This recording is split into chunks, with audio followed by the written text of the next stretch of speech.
नमस्कार. मी आज भोपळ्याची रेसिपी बनवणार आहे. भोपळ्याची रेसिपीचं नाव आहे डंगेज. डंगेज हे सगळ्यांना, लहान मुलांना, मोठ्यांना, सगळ्यांना पौष्टिक पदार्थ आहे, म्हणून मी तो बनवून दाखवणार आहे. त्याच्यासाठी काय काय साहित्य लागतं? त्याच्यासाठी तांदूळ 3 वाट्या तांदूळ घेतले, 1 वाटी हरभरा डाळ, हिंग, मोहरी, जिरं, सोडा, मीठ, तीळ आणि आलं, लसूण, मिरची, कढीपत्ता आणि भोपळा आणि लागेल नंतर तेल. हे सगळं साहित्य घेतलं. आता आपण काय करू? आता हे तांदूळ आणि डाळ 2.5 तास भिजत घालू. आता मी ते स्वच्छ धुवून घेते. स्वच्छ धुवून आणि 2.5 तास भिजू घालते.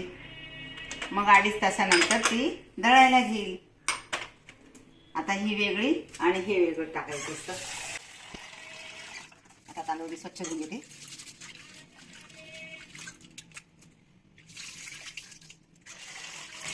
दोन पाण्याने धुवून घेते. तांदूळ यात भिजत घालते. 2-2.5 तास भिजत घालायचे आणि मग दळणार आहे मी. आणि मग थोडं फर्मेंटेशन होऊन आणि मग डंगेज बनवायचे. आता हरभरा डाळ घेते, ती पण स्वच्छ धुवून घेते.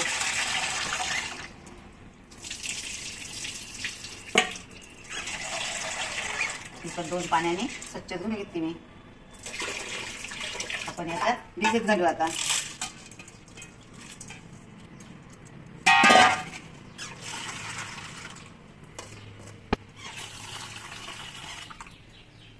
हे भिजत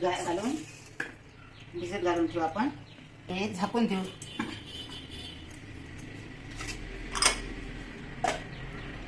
आणि नंतर 2 तासांनी मग मी पुढची प्रोसिजर सांगते. आता डाळ तांदूळ चांगले भिजले गेले.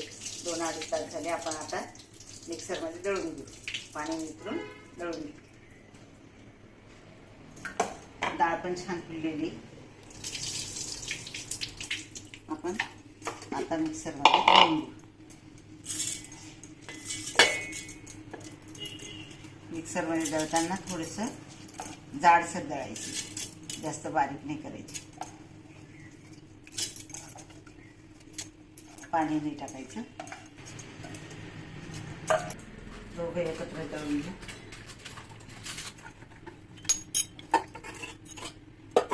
आपण त्यात दही घालू.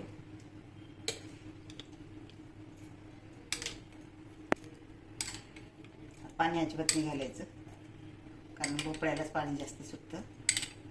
दही घालून घेऊ. आता आपण मिक्सरला दळून घेऊ.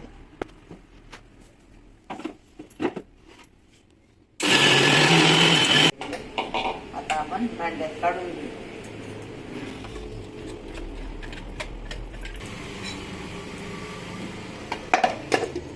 आता हे झाकून देऊ. नंतर 2 तासाने सगळ्या वस्तू टाकून. आता आपण हे दळून 2 तास झाले. हे बॅटर तर व्यवस्थित फर्मेंट झालं. हे बघा. आता आपण त्याच्यात हे सगळे वस्तू बारीक करून आणि मग टाकू. आता मी मिक्सर लावते. याच्यात आलं, लसूण टाकते. हे जिरं टाकते. हिंग टाकू. मोहरी टाकू. मिरची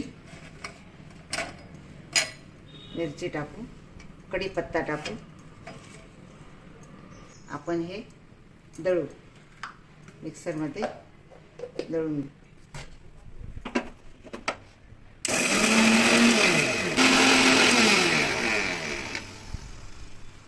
आता छान दळलं गेलं.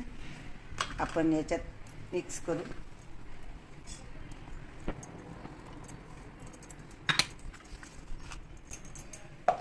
आता आपण भोपळा किसू.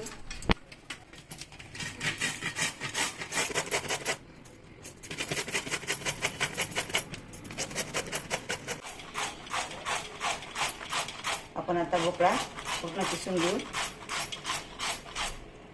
भोपळा किसून झाला. आता आपण हे किस सर्व पिठामध्ये मिक्स करू. त्याच्यात मोठा बी भोपळा राहिला असता तरी चालतो.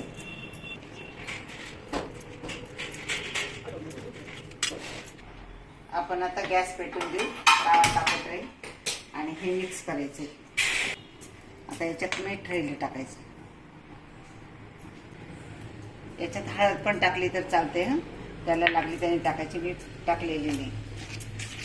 आपण आता हा एकजीव करून घेऊ. एवढा भोपळा मुलं खात नाही, म्हणून भोपळा भरपूर पोटात जातो केल्यामुळे.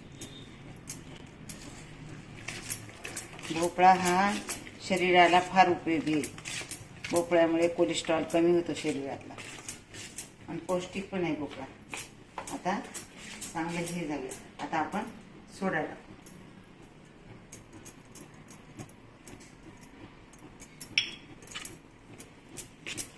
सोडा टाकून चांगला हलवू.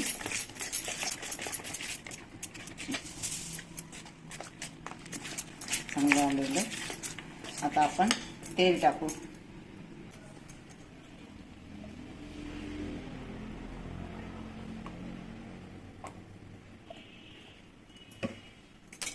आपण चमच्याने तेल पसरून घेऊ. थोडं तापू देऊ आणि मग डंगेज टाकू. आता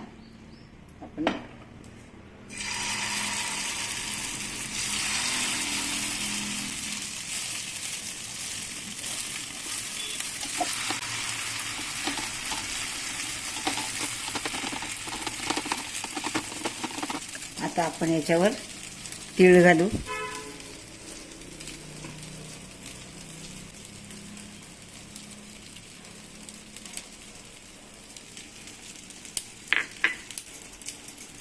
आपण याच्यावर झाकण ठेवू. थोडा गॅस कमी करू आणि आता याच्याबरोबर खाण्यासाठी चटणी बनवू आपण. चटणीसाठी मी शेंगदाणे घेतलेले, दही, कढीपत्ता, मिरची, लसूण आणि मीठ. आता आपण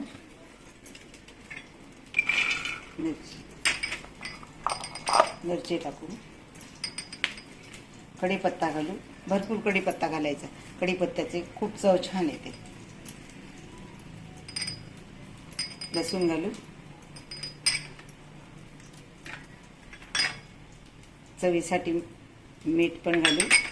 दही घातलं, आता मीठ घालू.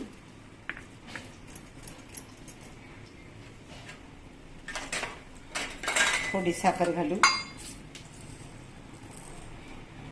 आपण हे दळून घेऊ आता मिक्सरमध्ये.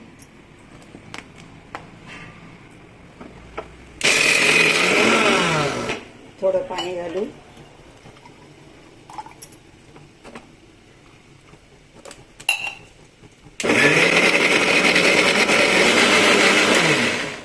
आपली लज्जतदार चटणी तयार झाली.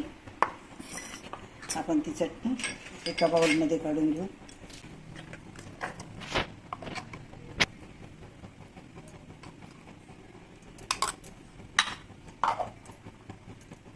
चटणी तयार झाली. आता आपण हे बघू. पॅन उघडू. छान झालं. आता आपण हळूच हे करू आणि साईड बदलू त्याची. छान झालं. आपण झाकण ठेवू. आणखीन 5 मिनिटं होऊ देऊ. आता आपण उघडू. अरे वा, छान झालं. आता आपण ताटात काढू.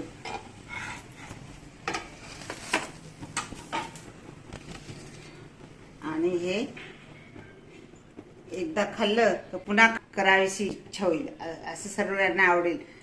आता चटणी बरोबर सर्व करू आपण.